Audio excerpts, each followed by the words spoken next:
30 on our Friday, November 8th here. For the last 2 days, we saw rain for the first time in more than a month, although that's really not entirely good news. Roofing companies we spoke with say the urgency for repairs is growing with more weather coming in the future and only having limited resources to fix it. The biggest challenge right now is the lack of manpower to fulfill in-person estimates, slowing up the scheduling process. Crews say the average wait time for roof replacement right now is 6 to 8 weeks. That's why tarps are becoming the norm for people putting on their roofs. They can be done in just a couple days. One woman we spoke to says the heavy rain was the first real test for her roof after Helene, and it failed. So we had to mop this morning and everything, put a bucket, and it's still dripping, drip, drip, drip. And it all changed the color of the ceiling again. So we were afraid it kind of cracked a little bit, so we were afraid maybe it was going to fall. Roofing companies are asking for patience and to streamline the process by going through your insurance company first to find out what and how much they'll cover with an adjuster's summary report. They say roof replacement costs can range anywhere from $8,000 to $14,000. And if you spot a leak in your roof, we have done the work for you and we're on your side with how you can get help. If you're insured, check with your insurance company to see if they can cover any of that damage. We checked with State Farm. They say if you already have storm damage from Helene and rain is leaking onto your roof or home from the roof, you're covered. Progressive and Allstate say coverage depends on your policy. FEMA says they cannot help with any new damages after Helene. South Carolina Governor Henry McMaster issued a state of emergency for flooding in the Midlands and parts of the Lowcountry yesterday. He says this declaration will make sure state response teams have every tool at their disposal to address road closures and all the water. We'll take a look at this. This is out of Waters Ferry Road, looks like, out in Orangeburg, completely washed out. We also have seen Creek Mill Road at Jones Wire Road split right across the middle. So try to find an alternate route if you drive on these roads every day, and at least be careful out on any roads just in case there's any water left over. This is what Emmanuel County commissioners in Georgia shared to Facebook yesterday. They posted that water touched the bottom of the bridge on Highway 80 at 15 Mile Creek, just outside of Twin City.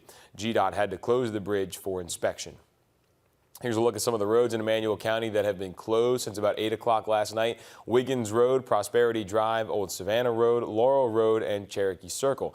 The full list is on the Emmanuel County Board of Commissioners Facebook page. We have that link on WRDW.com in the South Carolina State of Emergency story. The rain we got is impacting some of our local school districts as well. Bamberg County is having an e-learning day today. Orangeburg County decided to cancel classes altogether. They say they'll continue to monitor conditions, and we have a full list of road closures in the county on the website as well. Because of the road closures in Emmanuel County, school officials said students and parents should expect bus delays. Orangeburg County deputies need your help finding a missing teen. They say 15-year-old Quentin Ashby was last seen October 29th, leaving home in a gray hoodie and black jeans.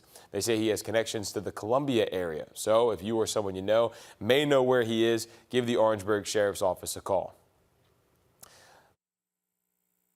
Saying yes to renewing sales tax that benefits public schools. This means projects and renovations are in the future for some of the oldest campuses that need a bit of a facelift. Where the money goes and how it'll be used depends on the county. In Augusta, several Richmond County schools are on the table for renovations. That includes A.R. Johnson, Glen Hills Middle and High Schools, and ARC. District leaders say this sales tax will be used to build new classrooms and replace equipment or furniture across the school system. Renovations and more classrooms are also a priority in Columbia County. District leaders hope to upgrade Greenbrier, Grovetown, and Evans High Schools, just to name a few. They included some middle and elementary schools in there as well. And district leaders in Aiken County hope to pour about $285 million into the next projects thanks to their sales tax getting renewed. Some of the projects include North Augusta Middle School, Silver Bluff High School, and South Aiken High School. Each district we just mentioned hopes to get started on that work soon. Red Cross volunteers are helping a family whose home was damaged in a fire. They say it happened in Edgefield County yesterday afternoon. And we're just a few weeks away from Thanksgiving, so the Red Cross wants to warn you and remind you to keep safety in mind. They say to keep items away from the stove and avoid loose clothing while you cook. People in Grovetown honoring veterans early this week. City Hall welcomed a ceremony in the council chambers yesterday. The Fort Eisenhower Navy Choir and Installation Support Detachment Color Guard were on hand. Colonel Brian Youngquist, a commander at Fort Eisenhower, says it was an honor to be the guest speaker. But what a joy it is to know that we do not face this challenge alone, but we have the support of a broader community here in Grovetown and across the CSRA. Your encouragement and support for our families and our military members makes a difference every day and allows them to thrive in this new era of change. There are more opportunities to honor veterans before the upcoming federal holiday on the 11th. Soon it'll be time to honor those we served or who served for Veterans Day. The earliest event we know about coming up is at Assembly in Burnett Town, South Carolina tomorrow. That's going to be at Horse Creek Midland Valley Veterans Park at 2 o'clock. There's also a couple events planned for Monday. The Evans VFW Post plans to hold a ceremony.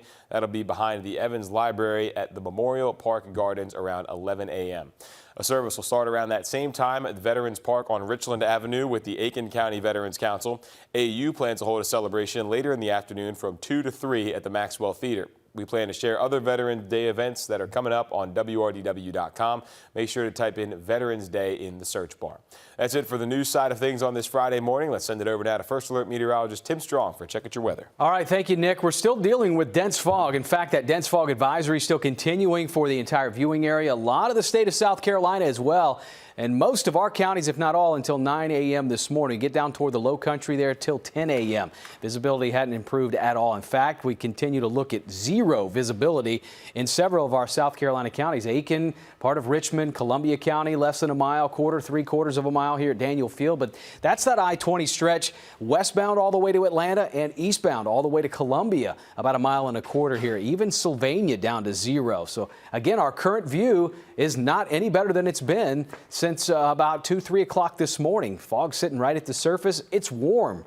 Right now sitting close to 70 still in many spots. Barnwell, Allendale, foggy and 70. We get about 68, 69. That's about as low as the temperatures get across the area. Well, the improvement comes in the afternoon. Now, eventually the fog and the low clouds will begin to break up. We're going to be warming up too with temperatures in the middle to upper 70s later on today. In some locations, that's putting us 8, almost 10 degrees above average. We get that break. Wow, we could see 80s for highs. Now, the trend is going to continue. Those showers from overnight. There was a few light rain showers in a few of our western and southern counties from overnight heading through this morning. It isn't going to be much. Pattern may remain a little bit more unsettled as far as Sunday and Veterans Day Monday. Slight chance of a shower there, but notice the temperature range. It goes up and down. Obviously warm today, but seasonal this weekend. A warm up on Monday at 78, back down to 70, and cooler mornings on the way for a lot of next week. Be careful out there on the drive. Have a great day.